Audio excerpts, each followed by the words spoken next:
Oke, selamat petang kepada Prof. Mas dan rekan-rekan sekalian. Hari ini kami akan membentangkan teori psikoanalisis. Oke, saya Fritani Timothy dan kawan saya Eli Mauri. Next. Oke, dalam teori psikoanalisis ini fokus utama dia adalah bebas dan transparan. Apa itu bebas? Bebas itu adalah membawa maksud konselor atau klien akan mengucapkan perkataan bebas ataupun apa-apa saja yang terlintas di pikiran klien. Dan transparan adalah, kita akan sambung ke slide seterusnya. Oke. Proses terapi. Proses terapi ada 4. 1, fasa pembukaan. Fasa pembukaan ini adalah konselor akan melaksanakan temu bual, klien akan mengambil tempat di atas kursi panjang, dan sebarang tingkah laku klien akan diperhatikan. Konselor kumpul maklumat berdasarkan sebarang perkara sedar dan bawah sadar klien menggunakan teknik psikoanalisis. Jadi fasa pembukaan ini dia berbeza dengan proses konseling yang selalu kita buat, yaitu klien dan konselor akan duduk di kerusi. Tetapi bagi proses psikoanalisis pula, klien akan terbaring di kerusi yang panjang. Okay. Seterusnya kedua adalah mewujudkan transference. Digalakkan agar konselor dapat menganalisis cara klien merespon kepada seseorang yang signifikan. Dan ini adalah konteks transferent. Konteks transferent adalah keadaan yang berlaku apabila konselor yang mengaitkan klien sebagai seorang yang signifikan. Transferent itu adalah berkaitan dengan orang yang signifikan. Seterusnya adalah menghadapi transferent. Klien akan bersikap resisten ataupun membela diri untuk mengelakkan pemikiran bawah sadarnya menjadi pemikiran sedar. Konselor perlu mahir menangani sebarang resisten yang dialami oleh klien. Khususnya adalah yang keempat, menyelesaikan transferan. Peringkat ini, konselor perlu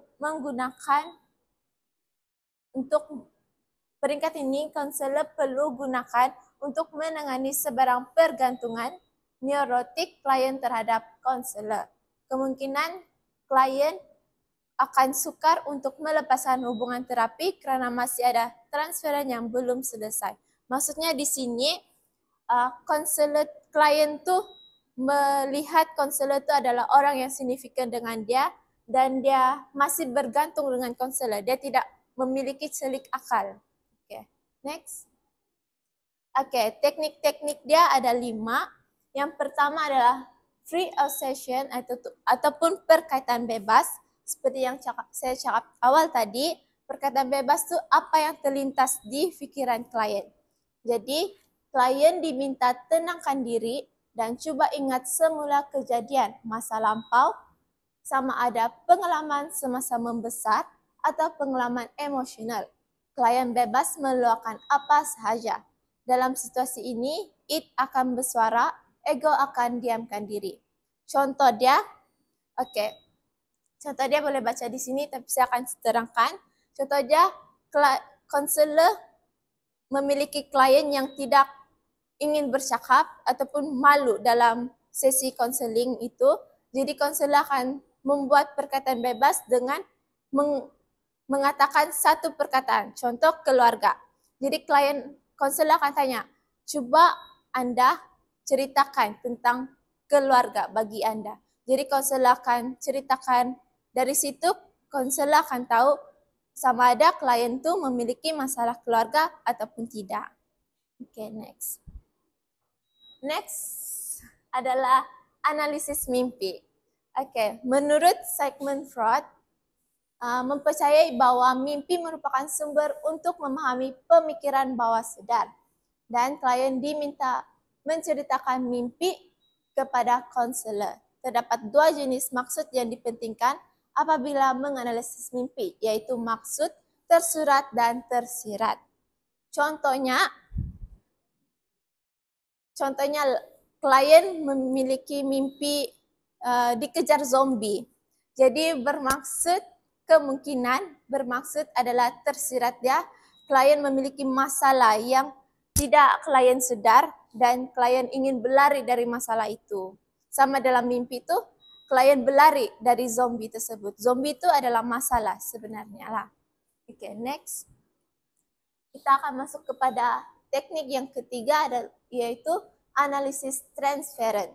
Transferent merupakan respon klien kepada konselor seolah-olah konselor merupakan seorang yang signifikan dalam hidupnya pada masa lampau. Dikaitkan dengan personality ibu bapa. Konselor perlu menggalakkan klien mengalami transferent, seterusnya menganalisisnya. Oke. Contoh dari sini, oke. Dia adalah saya punya konselor dan saya adalah klien. Oke. Coba ceritakan. Cakap jawab. Cerita masalah. Masalah yang saya hadapi adalah saya sangat. Kau konselor. Oh. Ceritakan apa masalah? Boleh tak awak ceritakan apa yang awak alami selama ini? Okay. Kalau wujudnya transferent, klien akan cakap, saya tidak mau cerita sama kau, gitu. Sebab kau ni macam mami saya, dia bilang gitu. Mami saya tidak mendengar pun cakap saya, jadi betapa saya mau cerita sama kau, gitu. Oke, terima kasih. Begitulah. Jadi wujudnya kontak transferent ni, kontak transferent. Wujudnya transferent apabila klien menganggap konselor itu adalah orang yang signifikan dengan dia. Seterusnya, analisis resistant. Adalah klien yang bersikap resisten apabila diminta melaksanakan perkataan bebas, mengingati semula kisah lampau atau mimpi. Sikap resisten mungkin juga dipamerkan dengan ketidakhadiran dan keengganan untuk meneruskan sesi. Oke.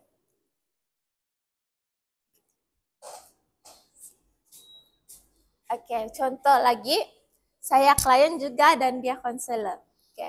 Contoh dalam setiap sesi itu, tiba-tiba ada satu sesi itu saya cakap, saya tidak mau sudah duduk proses konseling ini, sebab konselor tidak membantu saya pun.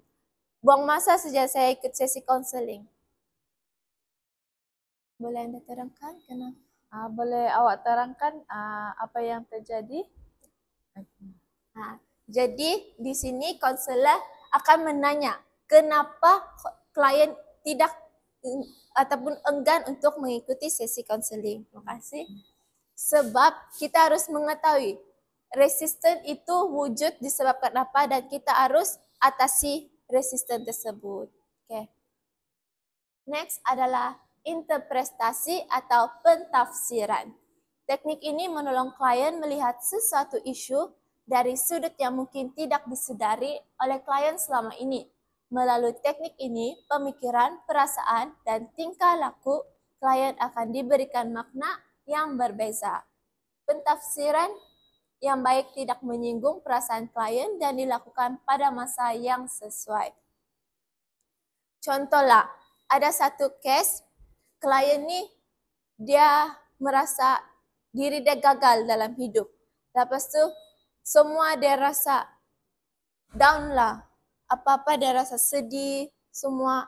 Lepas tu, disebabkan itu, konselor akan membuatkan interpretasi, iaitu konselor akan cakap, okay, mengikut apa yang kamu telah ceritakan, saya mengetahui bahwa kamu tidak memiliki sikap yang memiliki hati yang kental, karena walaupun Anda merasa gagal dalam hidup, tetapi Anda tidak mengakhiri hidup Anda.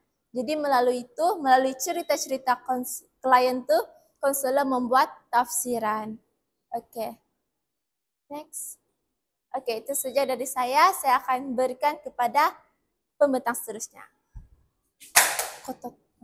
Oke, baiklah. Saya akan teruskan dengan aplikasi teori dalam setting silang budaya.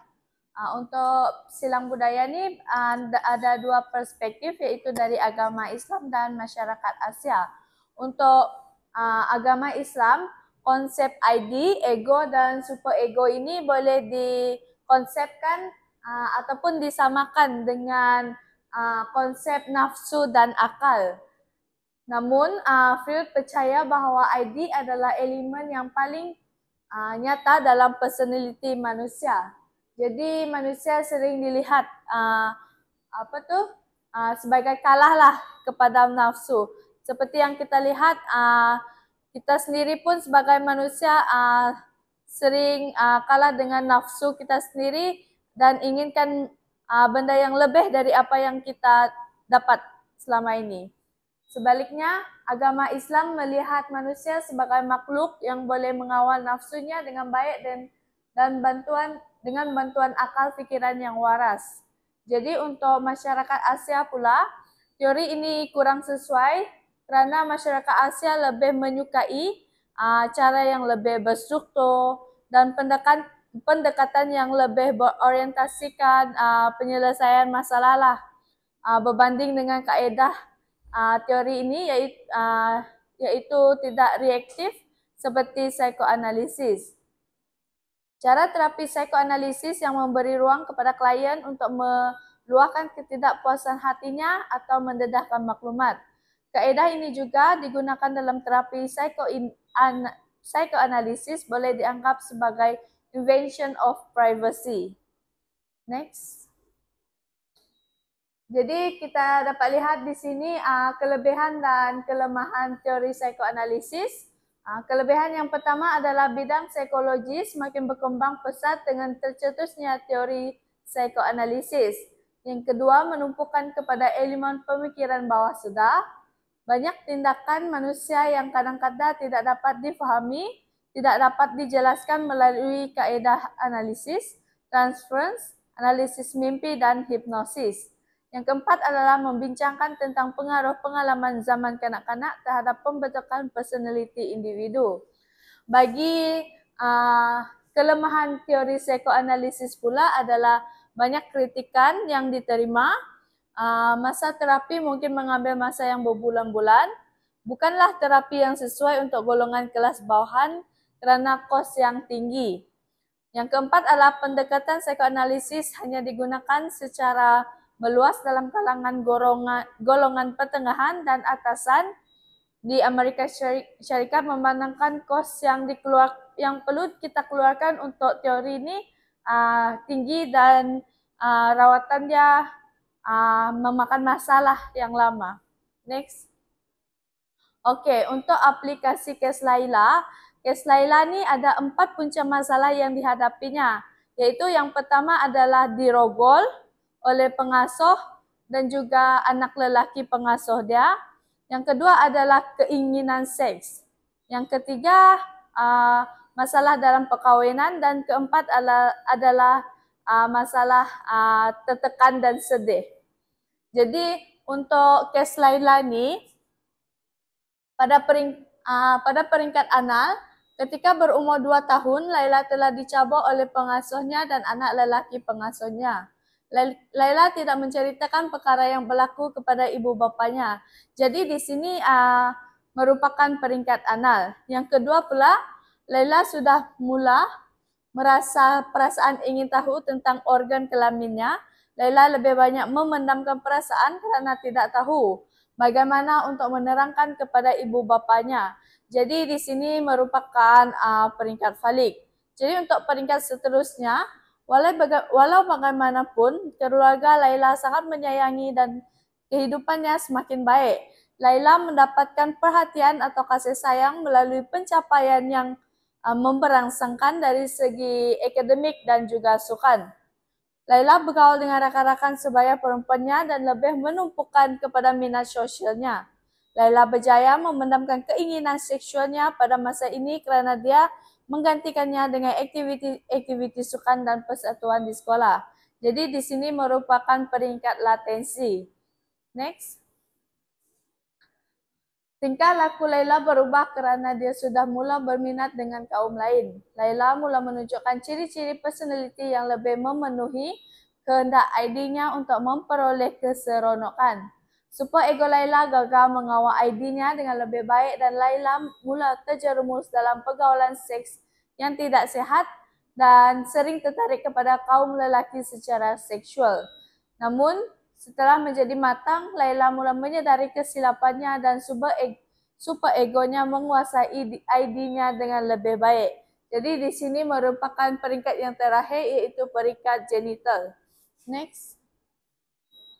Okey, seterusnya saya akan terangkan fasa pembukaan yang berlaku dalam kes Laila. Dalam kes ini, konselor menemu buah klien iaitu Laila untuk menentukan masalah dan kesesuaian analisis.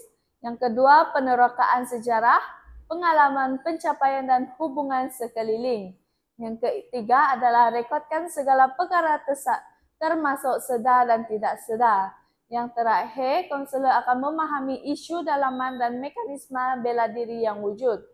Jadi keempat-empat ni merupakan peristiwa yang konselor ambil tahulah untuk memastikan dia mengenali klien tu sebelum memberikan nasihat ataupun alternatif dalam masalah yang dihadapi.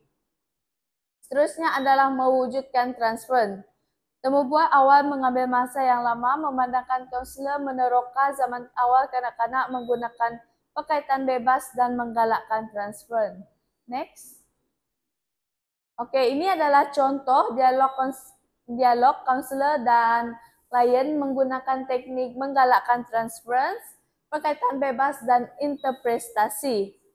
Yang pertama, konselor berkata, sekiranya saya adalah bekas suami awak yang pertama yang pernah menganiaya awak, apakah yang awak ingin sampaikan supaya dia faham apa yang awak sebenarnya rasakan semasa dalam perkahwinan tersebut? Boleh awak cakap kepada saya, perasaan awak itu seolah awak bercakap dengannya.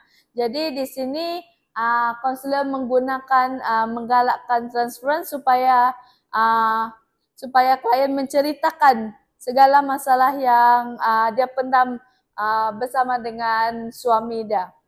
Kemudian Laila menjawab, saya benci. Konselor pun menjawab lagi, benci, beritahu lagi tentang benci itu. Jadi di sini konselor menggunakan perkaitan bebas.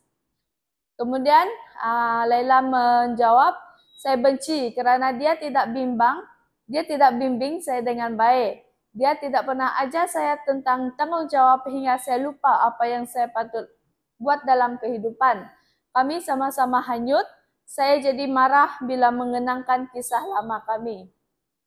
Konselor pun menjawab, sekiranya saya adalah suami anda yang sekarang, adakah anda turut rasa benci kepada saya? Laila menjawab, tidak. Pada suami saya sekarang, saya tidak ada sedikit pun perasaan benci, tetapi saya rasa bersalah sebab dia sentiasa sabar dengan saya walaupun tahu segala masalah silam saya. Sayang dia sepenuh hati saya dan harap saya akan dapat jadi isteri yang baik. Jadi di sini Laila sudah merasa lega dengan apa yang dia cerita dan dia mula mengangkat muka. Jadi di sini dia dah tak malulah untuk menceritakan masalah dia. Jadi konselor pun menjawab, maksudnya Laila sebenarnya langsung tidak benci atau marah kepada suami yang sekarang, tetapi masalah Laila dengan suami yang pertama menyebabkan Laila menjadi seorang yang pemarah dan kerana disebabkan itu Laila rasa dia belum tahu sepenuhnya untuk menjalankan tanggungjawab. Betul ke begitu? Jadi di sini konselor membuat interpretasi, adakah apa yang konselor katakan tu betul dalam masalah Laila tersebut. Jadi Laila pun menjawab, ya mungkin pandangan konselor itu betul. Jadi di sini adalah menghadapi transference. Okey, saya teruskan dengan Laila mengalami zaman kanak-kanak yang terganggu. Jadi di sini merupakan peringkat anal. Laila sering berfikir perlakuan seks yang berlaku. Itu merupakan peringkat falik. Lebih positif kerana berjaya pendam keinginan seksual dan digantikan dengan aktiviti sekolah. Jadi di sini merupakan peringkat latensi dalam menghadapi transference. Mula berminat dengan lelaki, terlibat dengan seks bebas. Ini merupakan peringkat genital. Apabila semakin matang, Laila mula sedar akan kesilapannya dalam berumah tangga. Akibat kegagalan dalam perkahwinan, Laila memendam perasaan sehingga mengalami tekanan yang teruk. Jadi di sini super ego Laila menguasai ID-nya dan ego mulai timbul dan mekanisme bela diri. Setelah memahami pemikiran sedar dan tidak sedar Laila, konselor mengajak Laila menganalisis personalitinya dengan menggalakkan transference dan interpretasi mimpinya dengan memahami maksud tersurat dan tersirat. Jadi di sini konselor menggalakkan transference, analisis transference dan buang transference melalui interpretasi dan hasil celik akal. Okey, seterusnya adalah menyelesaikan transference. Macam mana kita nak menyelesaikan transference dalam kes Laila ini? Jadi, sekiranya Laila telah mencapai celik akal daripada proses tersebut, maka konselor boleh tamatkan sesi lah. Yang kedua, hanya konselor yang berjaya mencapai celik akal akan dapat membuang halangan psikologi dalaman dan membentuk personality klien dengan lebih baik. Jadi di sini saya akan terangkan tanda-tanda klien sedia untuk tamatkan sesi. Yang pertama adalah Laila boleh terima hakikat. Kedua, Laila melihat kenapa dirinya bertingkah laku seperti masa kini disebabkan oleh isu masa lalu. Ketiga adalah keinginan untuk berubah. Banyak menggunakan mekanisme bela diri yang positif seperti pampasan. Okey, untuk rumusan untuk bagi teori psikoanalisis adalah menumpukan usaha membawa elemen bawah sedar ke peringkat sedar agar klien dapat menghadapi masalahnya dengan baik. Dan juga untuk hidup dalam realiti manusia perlu menyelesaikan dirinya dengan baik menggunakan sistem ego. Akibat daripada kegagalan menerima realiti, maka kita akan bertindak menggunakan mekanisme bela diri untuk mengurangkan kebimbangan yang dihadapi. Oleh itu, pendekatan ini memperkenalkan pelbagai teknik untuk membantu menyelaraskan semula struktur personality manusia yaitu id, ego dan super ego agar lebih seimbang. Maksudnya di sini secara ringkasan, rumusan bagi teori psikoanalisis adalah kita membawa klien itu kepada realiti, yaitu sedar akan masalah dorang dan memiliki celik akal untuk menghadapi masalah tersebut. Okey, itu saja daripada kumpulan kami dan kita akan buka kepada Q&A. Ada siapa yang ada soalan? Sila angkat tangan. Kalau tidak, saya akan tanya. Okey.